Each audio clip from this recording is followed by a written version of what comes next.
Hey there, this is Rocco, another video, but today's chat is going to be a little bit technical, but it's super interesting, and it's about fundamentally our predictive models. So there's this concept which is it's not spirituality, it's actually neuroscience and behavioral science.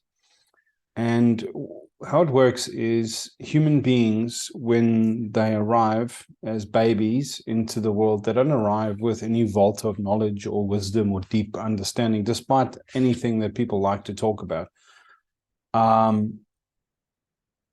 When babies first arrive, all they have is the ability to feel and a very, very limited ability to express themselves. So I'm just going to fix the camera here quickly.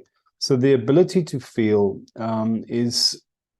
that's intrinsic to having a nervous system. And so what they feel is either satisfaction and comfort, which is not necessarily the default. And then they feel discomfort and dis-ease. So all that, they don't understand what hungry means, what cold means, what uncomfortable means. They don't have concepts for any of these things. They have very, very simple concepts of being a will to receive and feeling very, very basic feelings. And the only way they have to express what they're feeling and to process the energy that they're experiencing is through crying and through thrashing about their little arms and legs. And it's a very confusing experience. And from there on out, that very basic mechanism of discomfort and expression is to call on the outside world. In other words, the first interpretation of God to a baby is mother and father. And the way that the mother and father respond, the carers respond to the cries, the baby eventually learns and develops what's called a predictive model of an emotional rapport, how much crying to apply, what kind of sounds to make to elicit what kind of responses from the parents, which brings up a point about parenting. Often people are questioning whether the right thing is to do too much attention to the baby or too little, letting themselves soothe. Look, both have pros and cons. And at the end of the day, all we can do is guess, because nobody can put themselves in the position of what they felt like as a baby or what the baby is going through. But the following is true, though, is that regardless of which option is chosen, as long as that is exercised consistently, because it's the consistency that lets a puppy or a baby be able to develop an accurate predictive model of their little environment. Now, if your parenting doesn't set you up well for the way that you engage with the rest of the world, your predictive model is misaligned with the reality of other people or with the way other people operate in the world. And that can, again, be the cause of great distress and great discomfort. So there's now this concept of predictive models and how accurate they are based on the parenting that we received and based on the instruction that we get and the experiences that we have in the world as a baby. And as we start becoming a person in the world and consciousness arrives, and how we actually can interocept and understand the emotions and the feelings that we're experiencing in our body. And our way of interacting with the world is not direct. You think that you're seeing the world as it is. You think that you're hearing my voice, but actually there's a sound wave that's traveling through the air and it's vibrating against your eardrum, and the photons from the screen are hitting your eyes and they're getting passed to your brain as electrical signals, and you are hallucinating your experience of me and your understanding of what I'm saying. And everything that I'm saying, I am stuck with my own paradigms and my own predictive models and my own choice of language and command of vocabulary. And you are stuck with your cultural paradigms and your filters and your ability to pause and understand what I'm saying. And in between us are all these filters, and then we're trying to communicate through those filters well or badly. And so what I wanted to take some time today to explain was how predictive models work. And the beginning is a little bit technical, but don't be overwhelmed, because again, that panic and that belief that it's too technical and you can't understand it is just something that is occurring in your predictive model. So I'm going to share the screen briefly, but don't panic when you see all the detail. We'll go through it slowly. Let me share the screen real quick. How do I? Slideshows from beginning, from current slide. There we go. And then let me share my screen real quick. Boom. Share. Okay, and I'll make my face a little bit bigger so that you can still see. All right, and I'll keep moving the image of myself around so that we can track what's going on. Let's just start at the very beginning. Let's understand infinity. Here I've got point A and point B. And when I describe the line between point A and point B, we can call it AB. And this is a coordinate in space and time, and this is a coordinate in space and time. And we can then draw a line between there and there. We can also describe a vector, which is not only the distance between these two, but the direction of movement of something. So light has a vector, sound has a vector, our intentionality has a vector when we move or push something, gravity has a vector. And let me just move this around quickly. So I'm taking a single point, and then I'm doubling it, and then I'm drawing a line between the two. And I'm extrapolating it this way, and I'm extrapolating it that way. So I can jump between 2 points and say every single time I increment between 1 and 2, that's a whole number, 1, 2, off to infinity. Or I can look at it like a vector and watch the arc spiraling outwards towards infinity. If I take a step away from this and I look at just this extrapolation, so I took a point and then I doubled it, and then I could draw a line, and then I draw 3 lines. I'm then making up a triangle, and the triangle has 3 sides, 3 angles, and all the angles add up to 360. A line has no sides, and yet between points A and B, there's actually an infinite number of points. How does that work? Let's look over here. So I've got point 1 and point 2 and point 3. And yet, if I do a division like this and I add if I choose a point in the middle here, and let's say point X is halfway between 1 and 2, so that would be 0.5. But I could just keep adding, or I could keep dividing that distance in half again and again and again and again and again and again. There is no end to the amount of zeros or numbers that I could add between any one of these points to keep stretching out the distance between 1 and 2 out to infinity. So in the same way that a number line over here can continue from 1 to 2 to 3, and we could just keep adding whatever n is plus 1, every number you get to, no matter how high it is, I can always add 1, and I'm always trending towards infinity. And that set is infinite. It's an infinite set of numbers. But there are also an infinite set of numbers between 1 and 2.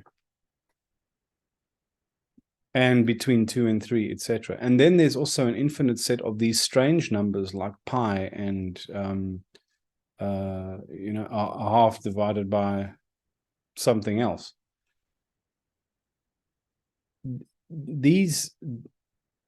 That's why a line has an infinite number of points in it, because they don't have dimensions. So I could divide just the way I divided the line between 1 and 2 in ever decreasing increments. All I do is increase this this decimal points, or I just keep adding zeros between whatever number is here and the decimal. I can get a smaller and smaller and smaller and smaller and smaller and smaller fraction. It sounds crazy when we try and think of it like slicing a pizza up, but when it comes to mathematics and dividing a line up, there is an infinite number of points between any 2 whole numbers. So infinity goes out that way, but infinity also goes this way, spiraling inwards fractally between any whole number. That's the fractal nature. This is what is fundamentally underneath the fractal nature of reality. And in the same way, we began with a dot is a single point, a singularity, that also contains somehow an infinity. A line contains an infinite number of points. A triangle has 3, a square has 4, and we can think of a circle as having an infinite number of sides and an infinite number of angles. And therefore, the line that makes the circle up, also similarly to this line over here, contains an infinite number of points. So clicking on to the next slide, then, if we look at a circle of any size, we know that a circle has infinite points. Therefore, a circle of any size also has infinite points, which means we can get 2 different sizes of infinity that completely match. Every single number in this set matches to every single number in this set. And that's why I can have 2 concurrent circles. And if I draw a line from the center point, so I've made these 2 circles concurrent, and if I draw a line from the center point transecting this number and its corresponding number in the larger circle, there is a 1-to-1 match for every line to every other line. Now, even though conventionally we divide this little segment up 1/8 as 45 degrees, there is actually an infinite number of points on the circumference of that circle, just as there is an infinite number of points on the circumference of this circle.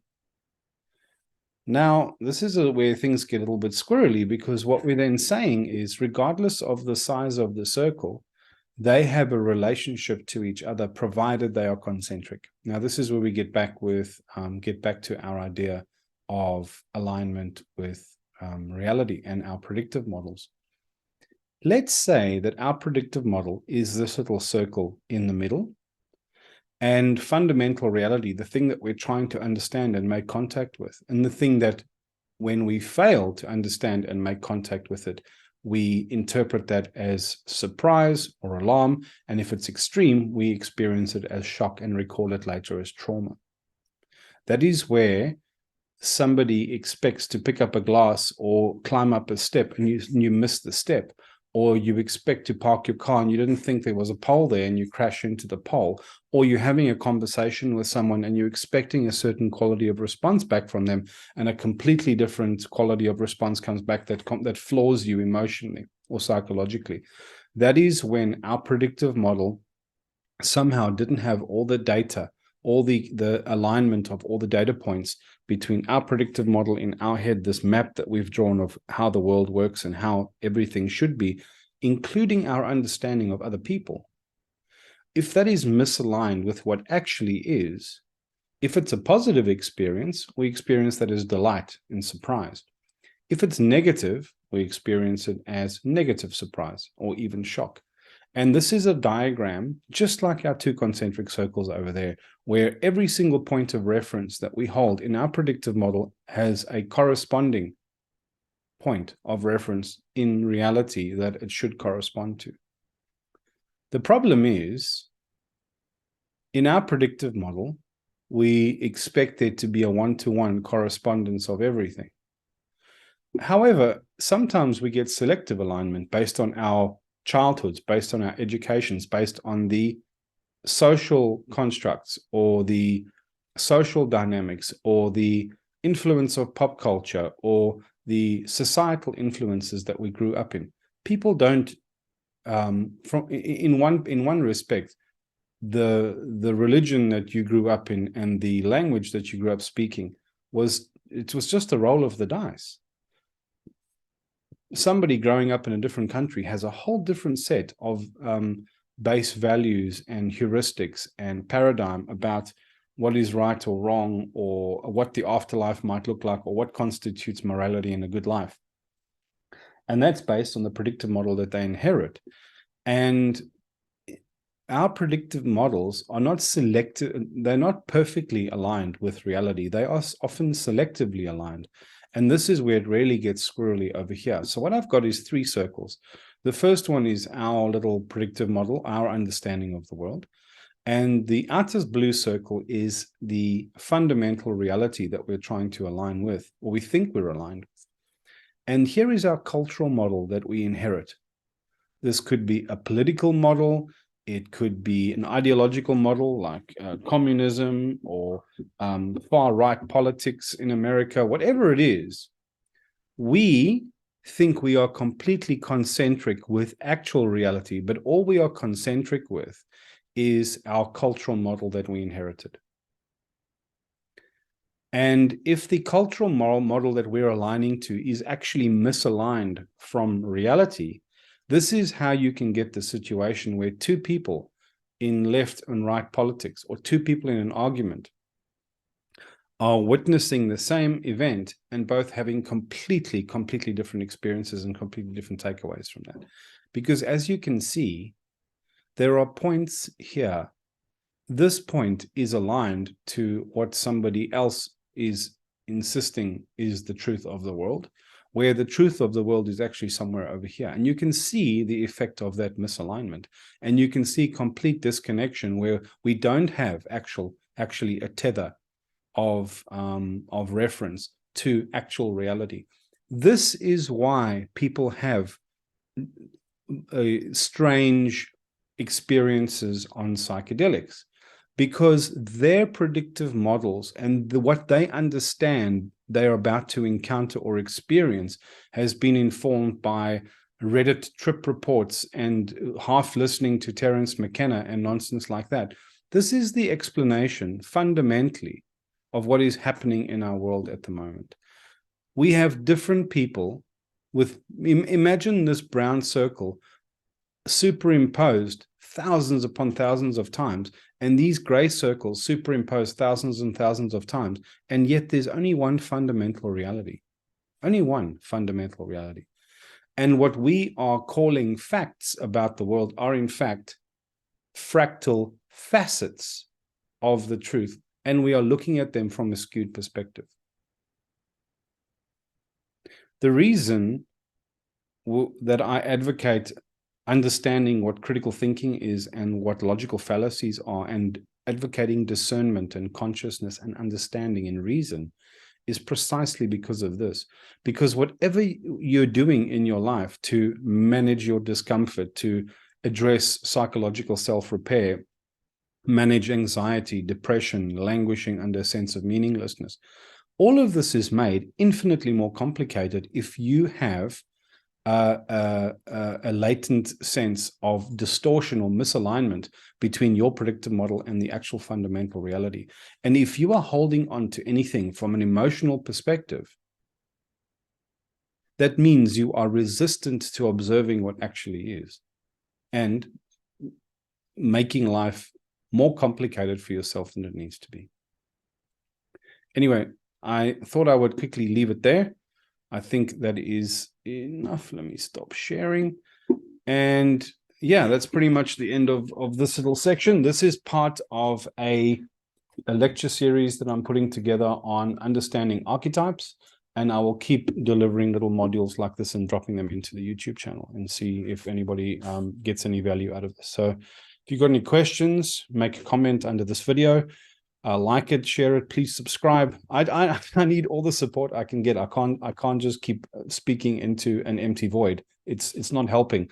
I need to get clarity like this out to other human beings, because we really need to start taking hold of the steering wheel right now, and no one else is coming.